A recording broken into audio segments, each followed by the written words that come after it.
Pasukan pertahanan Israel mengonfirmasi bahwa kelompok Hamas telah menyerahkan seluruh sandera Israel yang masih hidup di jalur Gaza.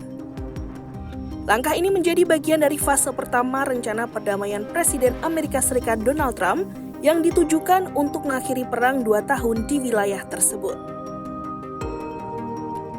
Sebagai imbalannya, Israel membebaskan ribuan tahanan dan narapidana Palestina dari berbagai penjara, menandai salah satu pertukaran terbesar dalam sejarah konflik Israel-Palestina.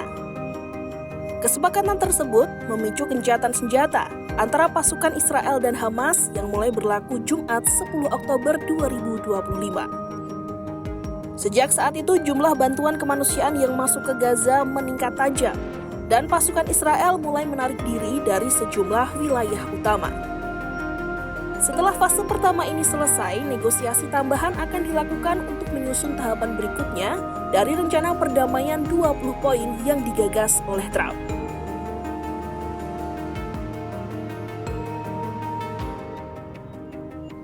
Menjelang pertukaran sandera, Israel menarik pasukannya hingga menguasai 53% wilayah Gaza sebagai bagian dari tahap pertama dari 3 fase penarikan militer yang tercantum dalam rencana perdamaian Trump.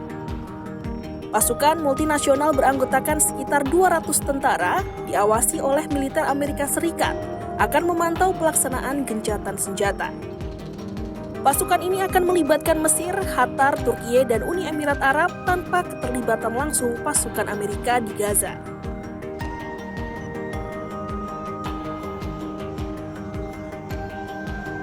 Kemungkinan akan ada beberapa poin pertikaian selama negosiasi pada tahap kesepakatan selanjutnya. Hamas sebelumnya menolak meletakkan senjatanya dan mengatakan hal itu hanya akan dilakukan setelah negara Palestina berdiri. Hamas juga tidak menyebutkan pelucutan senjata dalam tanggapan awalnya terhadap rencana tersebut yang memicu spekulasi bahwa posisinya tidak berubah. Dan meskipun Israel telah menyetujui rencana Trump secara penuh, Perdana Menteri Israel Benjamin Netanyahu tampaknya menolak keterlibatan otoritas Palestina di Gaza pasca perang, bahkan saat ia berdiri di podium di sebelah Presiden minggu lalu. Poin penting lainnya adalah seberapa jauh penarikan pasukan Israel. Israel mengatakan penarikan pertama akan memungkinkannya mempertahankan kendali atas sekitar 53% wilayah Gaza.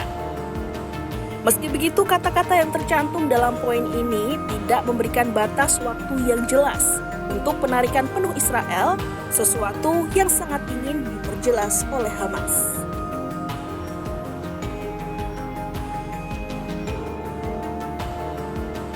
Hamas membeberkan seluruh 48 sandera warga Israel dan asing yang ditawan selama 2 tahun perang. Sebanyak 20 diantaranya masih hidup, sementara sisanya telah tewas dan jenazah mereka dikembalikan ke Israel. Semua kecuali 1 orang berasal dari 251 korban penculikan dalam serangan Hamas pada 7 Oktober 2023 yang menewaskan sekitar 1.200 warga Israel. Sebagai respon, Israel melancarkan operasi militer besar-besaran yang menewaskan lebih dari 67.000 warga Palestina menurut data Kementerian Kesehatan Gaza yang dikelola Hamas. Pada Senin 13 Oktober 2025, 20 sandera hidup diserahkan kepada Komite Palang Merah Internasional dalam 2 kelompok.